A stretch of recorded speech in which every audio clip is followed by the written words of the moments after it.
So one of the best ways to become a really good programmer, literally unstoppable, like seriously, I'm not exaggerating, I'm serious.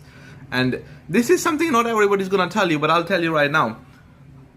One of the craziest things in programming is that you don't have to follow structure. You never have to follow structure. You can go from there to there to there. Anyway, so one of the best ways to become a really good programmer is, let's start with zero, okay? You write the main task, okay? Once you have written the main task, you're gonna divide it into subtasks. You might have the main task and then 10 subtasks under that, okay? Started with number 1, going all the way to 10, okay? Now that you have the list of subtasks, the craziest thing starts here. You can basically, and literally, I'm serious, you can literally start from task number 10 in programming. You don't have to start with task number 1, 2, 3 and go in order. You literally don't have to, okay? If for some reason you're blocked with number 1, you don't want to just sit there whole day, just trying to figure that out. You need to show progress, right?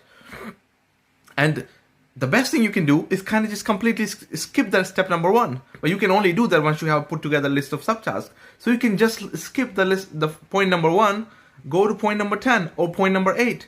Maybe to get to point number 8, you do need to write some dummy tests or inject some dummy data because you don't have the data because you didn't did the task number 1, which would provide you the data to inject into task number 10, right?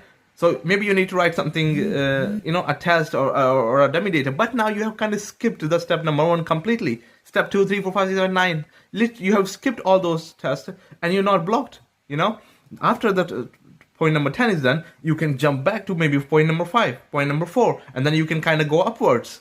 And this is one of the best techniques you can learn actually as a programmer.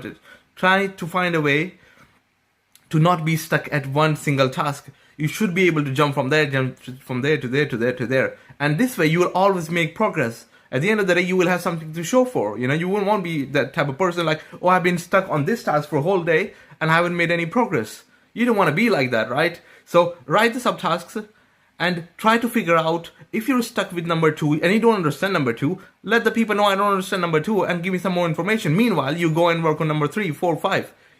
Write your code in certain way. And this is kind of an art. You're not going to just get this right the first time. But once you do get right, you'll make unbelievable progress. You'll not be a person who people will think, bad about, like this guy just gets stuck and he just stay a whole day. You won't be that type of person. And you don't want to be that type of person anyway.